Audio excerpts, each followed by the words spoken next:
Hey guys, it's 258. Welcome to Herding Instincts Chapter 3. Last thing I remember is Twilight basically was watching a bit of Citrus and Timonthy going it on, you know? And then I got, man, right when I just got called out for dinner, man. Anyways, I'll be back with a tangent antidote to talk about. Alright, I'm back. Anyways, what was I about to say? Oh yeah. I think this morning, since last chapter we left off with Twilight just peeping in a little bit, I've realized that technically, I dreamt about them, sorry, that Twilight, Moondancer, Luna are technically all elements of the night, and I'm like, oh shit.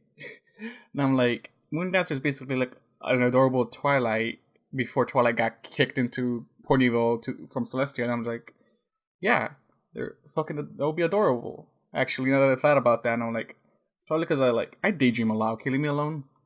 I daydream a lot. This is like one thing that happened that I need to stop happening because I really want to actually dream in my sleep instead of daydreaming. I think that's why I don't dream is because I daydream too much. It's kind of hard not to be honest. In my opinion, I really wish I could just focus on learning because I got school in 3 hours at this moment in time, at the current moment, and I rather focus on what I'm learning there than anything. Anyways. Let's hop right into chapter 3 before I continue going on random tangents that don't involve the story. Twilight charges her horn and the duvet floats from the floor and drops onto both Citrus and Tim. He reaches back a hand and places it on her belly, letting her know he's here. As his hand touches her, she tenses up. He opens his mouth. Twilight. He slams his mouth shut with a click of his teeth. Voice is way too high. He clears his throat a couple times. Twilight. Yeah, that sounded better. Why are you here so early? Twilight Sparkle folds her wings at her sides and gestures out the window. The morning sun's starting to light the sky in a bright pre-dawn. Princess, I told you I would be here first thing in the morning, she says. It's precisely 5:30 in the morning, just before sunup. Tim groans inwardly. He scoots back, putting his body up against Citrus's side. She seems to relax a bit in response. She tell me first thing, but I thought the first thing would be after breakfast. The purple alicorn cocks her head to the side. No, that would be first thing after breakfast.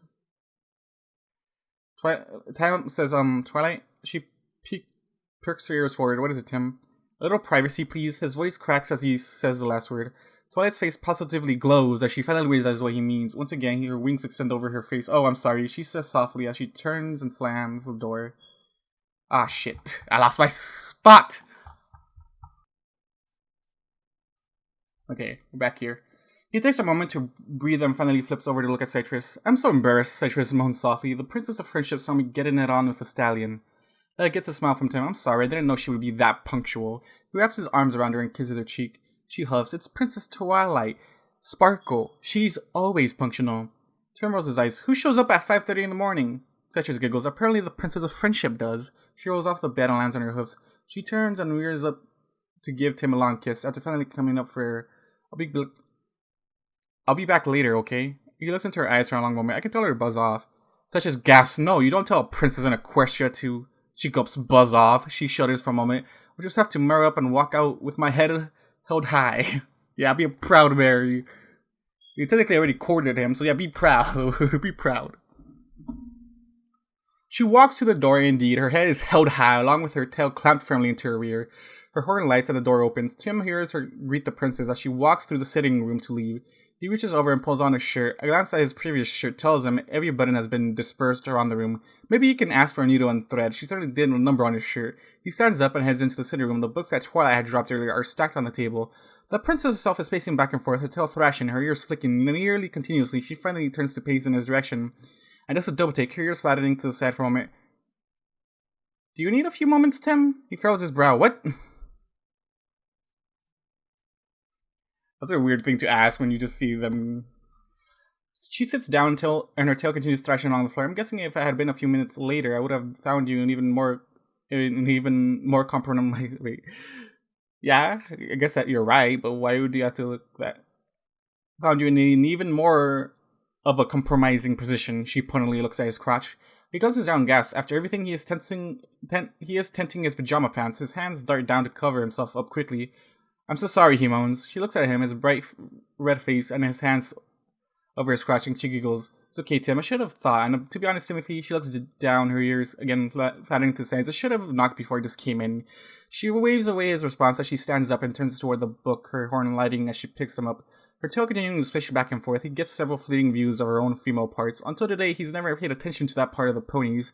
The mares usually keep their tails casually over their female parts, so he's never thought about them, really. With Citrus, hers were the same color as her coat. A very pretty yellow. Twilights are also the same color as her coat color, a light lavender, though something catches his attention as she continues chattering about the books. It flexes a bit, and a small bit of flesh peeks out for a moment. He moves over to the couch and grabs a pillow, placing it over his lap when he sits down. Twilight looks over at him with a smile, covering up. You can feel his face burn even more as she giggles. She uses her magic to pick up the books and walks with him over to the bookshelf on the wall, her tail continuing to thrash and her nethers still flexing as she walks. Her horn quiets and then she comes back over to him, sitting on her haunches on the floor. So, was that your first time with him there? Again, his face burns. Well, we hadn't actually gone all the way, he mutters. She crinkles her nose. I know, Tim. I have a nose, she sighs. Have you and Citrus been intimate long? He shakes his head. I didn't know until not long before you showed up that she was even interested in me. She cocks her head to the side, a questioning look on her face. He glances over at the entrance to his suite. The door is firmly closed. He looks back at Twilight. Well, he looks down. I never thought she could be interested in something like me.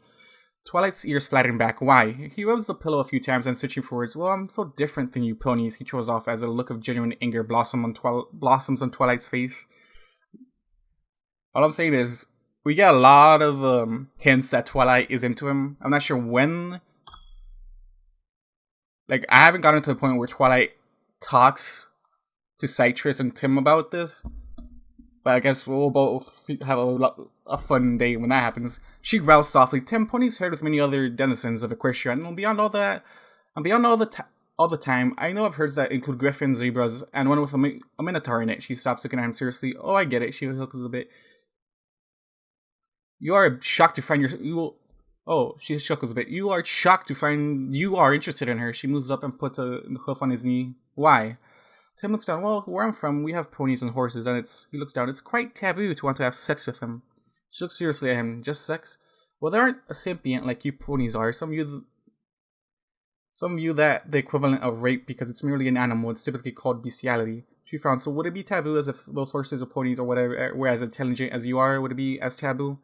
He stops and thinks for a moment. I honestly don't know. We can't communicate with them, and the way you and I are talking, so it's hard to have an actual relationship with them. You're the only sapient species on your planet? He thinks for a moment. As far as we know, shaking his head, he shrugs. Some contend differently, but that's pretty much how it is. She stands up and starts to pace back and forth. He looks at where she was sitting. Apparently, a few drops of something leaked from her, darkening a small patch of the thick burgundy carpet. Her tail is continuing to thrash back and forth. Sometimes I don't know what to do about you, Tim. She whirls around to face him. So, with everything you have grown up with, you find it difficult to think that you are attracted to a pony and that she is attracted to you. He looks down thinking, I don't know, Twilight. Until she kissed me, I had never considered the possibility. That much is easy to say, he sighs. But now that she has and we were intimate, she replies, he nods, yeah, and well, I'm still trying to wrap my head around it. She finds me attractive. You don't consider yourself attractive? Never in a million years, baby girl. I feel like that's everyone's, like, if you haven't dated, that's everyone's objective on it. Unless you're confident up right off the bat, and that's just not attractive.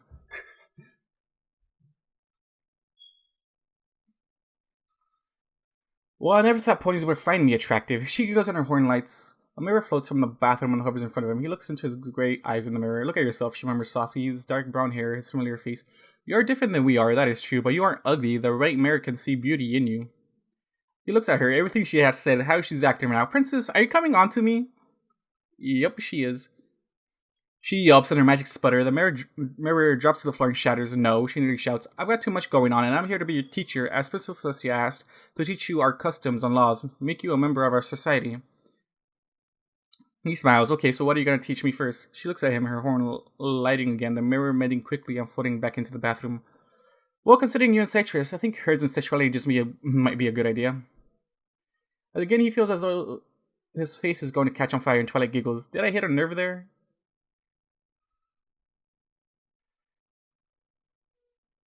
He looks down, only to have magic force his face to look at her. Nothing to be ashamed of, Tim. Cults and fillies need education on this as well. You didn't grow up in our society, so I'm covering that.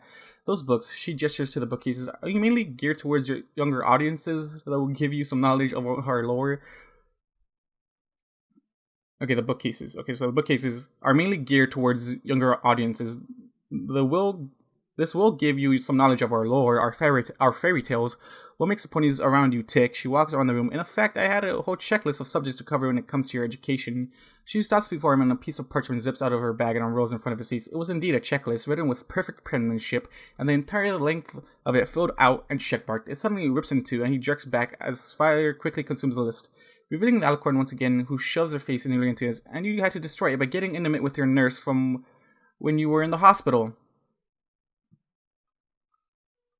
Oh, is that how you only know Citrus as? Like, she's been my boy's friend for like the whole year you showed up, I guess. The whole year he's been here. He frowns. You know, Citrus has become a good friend since I got out of the hospital. She's come over nearly every day after work, and she spends most weekends with me. It's really not like I just met her. She snorts. I know that. Remember, Princess Celestia has been having me work out how to send you home from the moment you regain consciousness, and I'm no closer to a solution than I was then. He raises an eyebrow. So this is more frustration at the situation rather than actually being mad at me? Her eyes widening and her cheeks turn bright red. I'm so sorry, Tim. I let my temper get the best of me. She looks down. Yeah, she says dejectedly. I'm quite frustrated at how little I've been able to accomplish to help you, and then seeing that you are starting a relationship here in Equestria, she looks up at him, tears in the corners of her eyes. Will you even want me to make a way to get you home? He sits there for a long time, unable to speak. He wants to go home. This place is so alien to him, but then he thinks about Citrus. And perhaps being here might not be such a bad thing. Twilight hops onto the couch and leans against him, a ring wrapping around him, and she nuzzles his cheek softly. I see, I'll keep working, but it looks like we'll cross that bridge when we come to it. She hops off the couch and walks over to the bookshelf. These books are yours. I've got extras. Some are reference for you, some are novels, and yes, the first few books of the Daring Do series. He looks at the books, and there are books about hers and such there. She shakes her head. If I had known that I was going to walk in on this morning, I would have brought some. Next time I visit, you'll need diagrams and pictures, and I have no intention of modeling myself for you to gawk at. Aw, why not? You'll like it, Twi. Come on, you will love it. He remembers how she's been flexing, she's walking around him.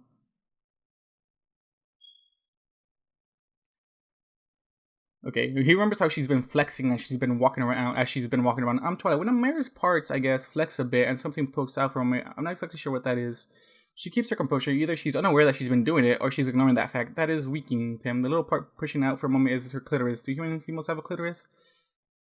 He nods, but they don't flex like that. Twilight rears up, clapping her four hooves together. I'm going to have to learn about your human sexuality as well. Tim, this is actually a good thing that I caught you two together, because I need to learn everything I can about your people.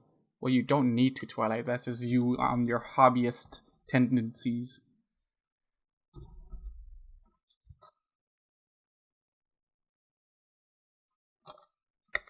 He puts a hand behind his neck. Well, I don't know how much I can help. I was a moderate student, Twilight.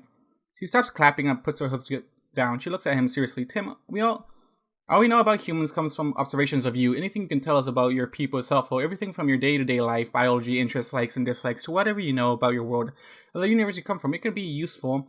Even the smallest detail, might be a clue that could lead us to finding a way to send you back home. She puts a hoof on his knee. You do want to go back, right? He feels tears springing into his eyes. Twilight, more than anything, I really want to go home. Stops a moment, looking at the closed door for a long time. But you are worried about Citrus. He nods. If you had asked me yesterday, I wouldn't even hesitate. But now he looks down. I don't know. I don't want to go home, but I don't want to leave Citrus. She smiles. I don't think Citrus wants to leave you. He smiles fondly, thinking of her words earlier. She said as much. She wants me to gather up my girlfriend and come back to Equestria and live here happily ever after. Twilight looks concerned for a moment. I'm not certain that would be possible. It's likely that I will be able to manage a one-way trip with no way to bring you back. Do you think she would risk that? He thinks back for a moment. I have a feeling she wouldn't think twice. Twilight gasps, standing up and pacing back and forth. That mare has fallen pretty hard for you, Tim. Right now, if I was Tim and like hopes of having like if it was only a one-way trip, then I was like, nope, alright, I guess I'm staying here. I'm like, this is my life now. Like, I would literally be like that. Like, one-way trip, Twi? Really? Right when I'm getting into a relationship? Fuck no, I'm staying here. That's literally how I would act in the situation. If Twilight said to me, one-way trip, I'm like, fuck, I'm staying then. Especially after, like, getting into a relationship with someone I didn't know that was close to me, but we didn't know how the feelings there. He nods, but I don't understand. She was just completely okay with adding my girlfriend as though it's natural. She stops pacing. Wait a moment, you seem to think it's odd for a pony to not want a bigger herd. One man was usually one man to one woman. She jerks in surprise, her ears flicking as her horn lights. Really? Humans are monogamous? A set of saddlebags next to the door open and writing supplies emerge. A pair of bonds for life then. Usually, I guess. My parents divorced when I was a teen. She continues writing. Go on. Yeah, she's something new, Tim. He shudders. He's not really in the mood to talk about that. His parents and his girlfriend both are kind of a sore spot for him at this point. He changes course. Well, when it comes to ponies, a herd is lots of ponies. She shakes her head. No, a typical herd is 1 or 2 stallions, along with 4 to 6 mares, sometimes more, especially with earth ponies. Pegasus typically have smaller herds, usually 1 stallion to 3 mares, though there are exceptions, and unicorns are typically right in the middle there. It's his turn to cock his head to the side, but why are so many more mares than stallions? She goes, oh, you have been in the castle all the time, and before that, at the hospital, most of the royal guards here are stallions. That's an odd tradition that I'll cover later. She smiles. It all comes down to our genetics. Remember, Tim, our genes provide for 3 subtypes, the unicorns, pegasi, and earth ponies. We all have varying degrees of magical abilities. All that adds up to the mare to stallion birth rate to be 3 or 4 to 1. Zarbel was right, so a lot more fillies and colts are born every year, so you need to have multiple mares to a stallion in the family. Oh, you have a lot of lonely mares out there, she finishes. Twilight walks over to her saddlebags. I brought something from Ponyville, I think you might like it. Her horn lights and a bottle floats from her bags over to them. It's from my friend Applejack's farm. Apple cider, I think you'll like it. He takes a moment to pull off the top and takes a long drink, smacking his lips. Very good, he smiles. So, since we are into sexual habits of you ponies, does same-sex parents happen? She cocks her head to the side. I'm curious about why you asked that question, Tim. Is it uncommon in your world? He starts, yeah, I mean, there are some, but for most part, it's men with women. It's a little more complex here. Mares and stallions and mares with mares are quite the norm. Stallions with stallions are rare, because there are a lot less of them. Usually that happens within a herd with multiple stallions, though they do mate with mares too. He furrows his brow, and this is only for procreation, as in to make fools. She stands up and starts pacing. He notes that her tail is still flagging from time to time as she walks. We're an intelligent species, Tim, not base animals. Sex is for pleasure and for procreation, and no. She stops for a moment, her face squished a bit. We don't just want to have sex when it's for fools, though, I'll admit, when Mary is in season. Judging by the redness of her face, he supplies, mares are a lot more interested in sex then? She nods and he smiles. So would you say that citrus is in season? Would that be why she wanted to jump my bones? Wasn't good for Tim, because, like, he doesn't have to come on too strong.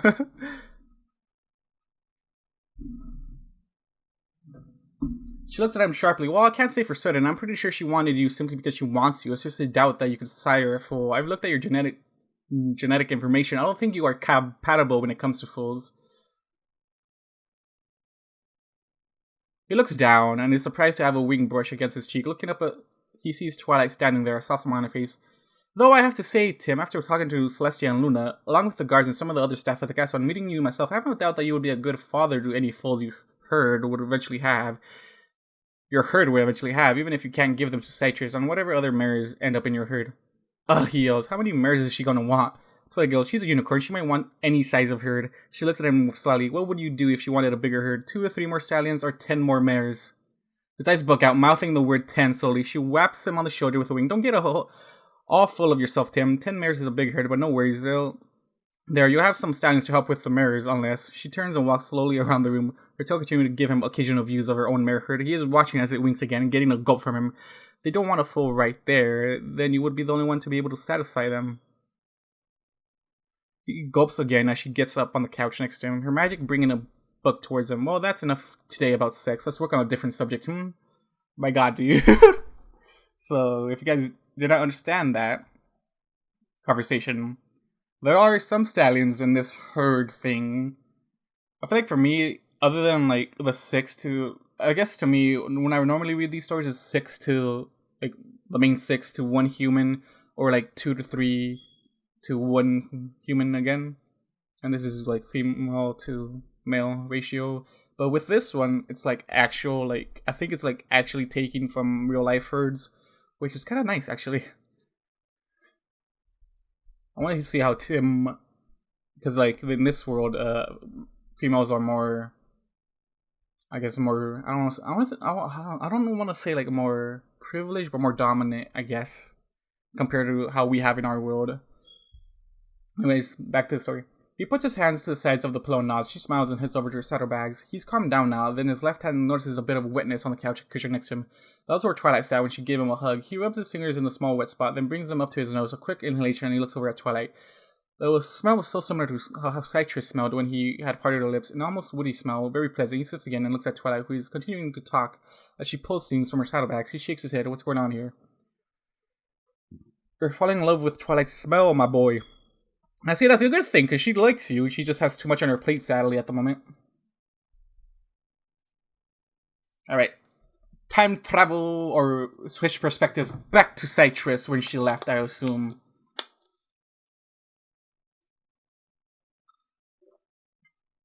Also a little water break.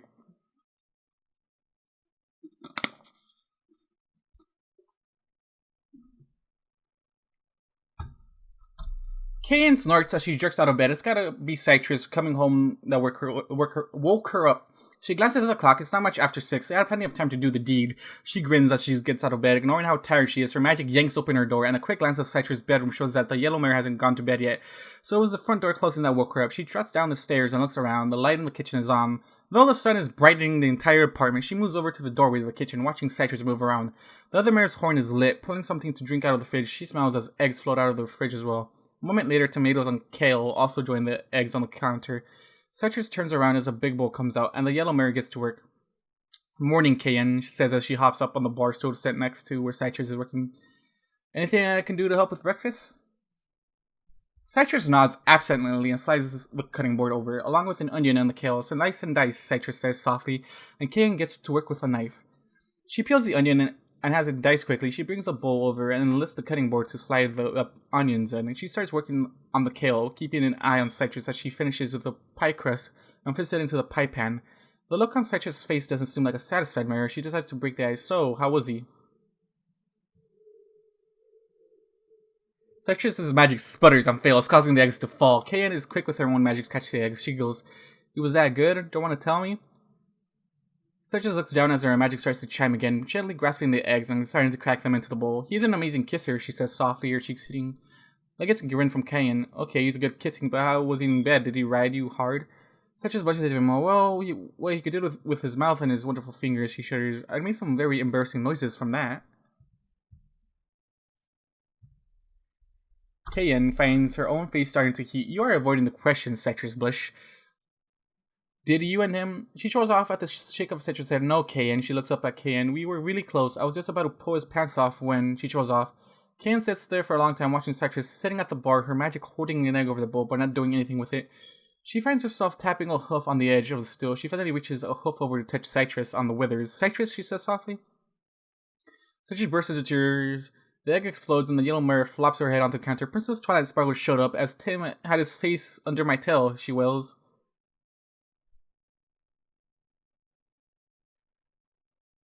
Wait, what? His face under my tail. Cayanne's eyes bulge. She whistles softly. "The Princess of Timing or what? Well, were you enjoying?" Citrus turns and looks at Cayanne, blushing heavily and nodding slightly. "No kidding. Why couldn't she wait 10 minutes or even 5? I just wanted to show him I was interested. We could have done more later, but no. Bloody Princess, bloody Twilight, bloody Sparkle has to bloody show up and ruin the whole mix." She flops her head back down on the counter. "He'll never want to do anything with me after that." Cayanne rolls her eyes. "Yeah, the same human creature you've been talking to me about for a year. The one who's always nice, no matter what. Who has the most gentle eyes you've ever seen. The one who's so beautiful that you can't believe all the other mares in Canterlot aren't knocking down his door. Is going to forget you the instant you have to leave because of Princess Twilight." She snorts. "If I were you, I'd go right back down there and..." Citrus growls. "And what, tell Princess Twilight she has to leave because I want to have sex with the human stallion? I think that would go over really well." She whickers aggressively. "I'd probably end up in a dungeon." "Oh, you wouldn't?" Honestly, if I was me, I'd be like, "Twilight, can you just wait a few minutes?" Like, I would have finished, at least. I would have finished. I feel like I would have finished or just let Twilight watch. One of those things. Because for me, other than like, I'm not sure about in this situation, I know Twilight would be like the first, with my knowledge of right now, Twilight would be like the first pony I want to make mine, you know? Because, you know, she's smart and all that. A little cutie. Anyways, Cayanne giggles softly. "Oh, Citrus, you can be so cute when you are frustrated." She nuzzles Citrus's neck, getting the other mare to jump. "I know I can relieve that stress." She gets a little back. Citrus sighs. "You know, I'm quite tempted, but what I want right now is a stallion. That stallion I want Tim." She huffs. And I'm going to have to wait for him. Cayanne leans back. Well, I don't want to be lead mayor. I'll leave that to you. Are you going to try and get him moved out of the castle into our place? Citrus looks around. Well, it is a rather small. Maybe we can upgrade a bit, but yeah, I want him out of the castle. It's not going to be easy. The ponies don't know anything about the human, and if he's as odd-looking as you've said, it might be hard. Citrus sighs. I'm planning on going to the princesses today to petition he be let out.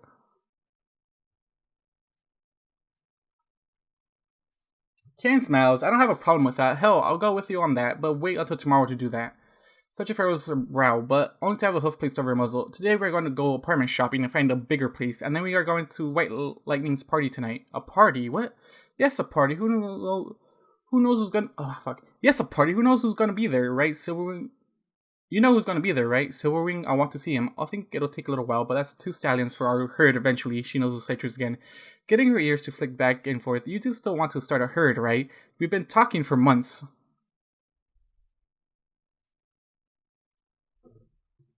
Alright, so Silverwing is our main stallion at the moment. Actually, not our main stallion. Our secondary stallion. Well, Tim is the main objective here. Oh, and Citrus is lead mare, the main mare, the one in charge, the head honcho, the dawn of the herd, I might say. Okay, Citrus nods. I'm sorry, Cayanne. I've been so preoccupied with Tim, she trolls off. Cayanne decides to be a little more aggressive. She kisses Citrus softly, letting her lips linger on the yellow mare's cheek. Finally, she pulls away just a little bit. It's okay, Citrus. We've known each other for long enough. We'll get Tim into the herd and get him here. Then we'll see what happens from there. Sound good? Citrus nods, turning to Cayanne and kissing her back. After a long moment, both mares are breathless. Citrus looks at the bowl. Let's finish breakfast. Cayanne hops off the stool and walks towards the stairs. So after breakfast, what are we doing today? Citrus sighs. First, we're going to find a larger apartment. Then we're going to White Lightning's party. Cayanne nods firmly. Good, I'll pick out a pretty outfit for you. She trots up the stairs, ideas blossoming in her head as she heads into Cayanne's room. Whew! We're back to Tim. I just realized. I think later on, Tim avoids the question, like the confession Twilight has made to him. I think he avoids it and just tells, go talk to Citrus. I think that's what's happened. Last thing I remember, this little tidbit that might happen in the story. Back to Timonthy. Tim sits on a large couch. After Twilight had left, she worked with him until well afternoon. He had decided on a nap. Now it's nearly midnight and he can't sleep. He turns the page on the book that Twilight had given him. In addition to reference books, she has given him several good novels to read. He's got a stack of daring do books, along with an excellent book he's reading at the moment. He finds the words fitting into the background as he thinks about Citrus. She's really into him. He remembers the wonder when Karen had let him know she wanted him. He was clueless, 17, and had no idea. She was able to make him understand she was interested in him, and yet, with just over a year in Quercia, Citrus Bush has decided she wanted him. That makes him smile. He closes the book and looks out at the lights of Canterlot. The city is quite beautiful. He sits up at the sound of a knock at the door. Could it be here? He stands up quickly and moves over to the door. He grabs the handle and pulls hard to open it. Tim! She shouts as she leaps at him. He lets go of the door in time to catch her. Though her weight landing on him is too much, he ends up on his back. She reaches forward and kisses him. After an immeasurable amount of time, she pulls away, her eyes narrowing. I want you. She shakes her head softly. Does that just come out?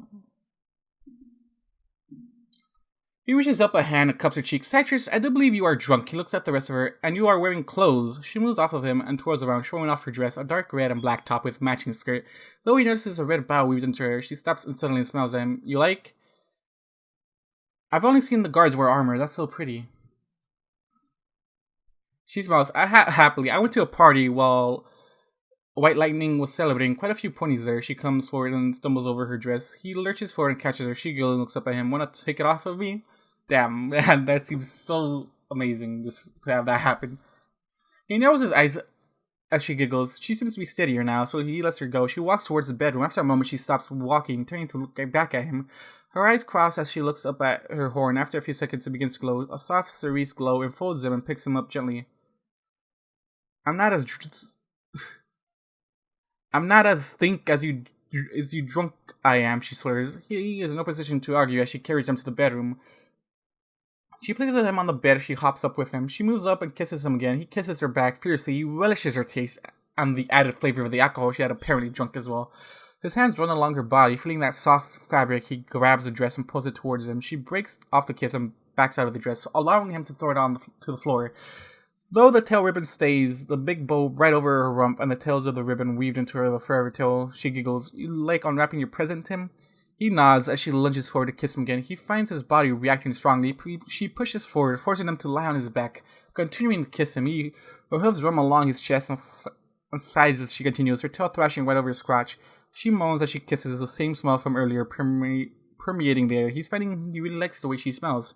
She breaks off the kiss and moves her head to his shoulder. Do you know what I want to do with you? She whispers into his ears. He wants her just as intently. What? He pants. She goes silent and her body slowly relaxes into his. After a few moments, she emits a soft snore, getting a grin from him. He pulls away and looks at her. She's sleeping peacefully. He takes a moment to pull off his shirt. He likes the feel of her fur against his skin. He grabs the covers and reaches her as a little spoon. He pulls the covers for both of them and brings her closer. She nuzzles him softly in her sleep. Citrus, I'm falling in love with you too, he whispers softly as her deep breaths lull him to sleep. The end. Isn't there a loophole in this? That I feel like the guards would be like confused on why she's coming drunkenly into a castle chamber. Is that not a loophole you guys think about? Like, she's drunk and she just, oh hey, I'm here to see this. I don't even think she met anyone. So nighttime, no guards are around, even though Luna should have her guards around. Boop. Just like literally just is allowed on castle grounds without any questioning. Like, even if she's drunk, she just like walked in like, oh, what's up? I want you. And she was too drunk. She literally passed out and was getting there, but she fell asleep. Like, what? I think this is a massive loophole. Or another reasoning would be the guards all know her and they want her to succeed in courting this man. Which, if that's the case, that's a bro relationship right there, and I fucking love it. That's some gold ass bro energy if that's the case. Anyways, guys, thank you guys for watching and listening. Thank you guys do. One of these days we'll have Twilight in this herd. I'm not sure when that fuck that's gonna happen because it took for a while before we had Silver, Cayanne, and before Tim was like used to the whole herd idea. And I think we have another mayor that is an OC that we don't know. Anyways, let's hop right in. Anyways, thank you guys for watching, listening to whatever you guys do, and I'll see you guys in the next one. Goodbye.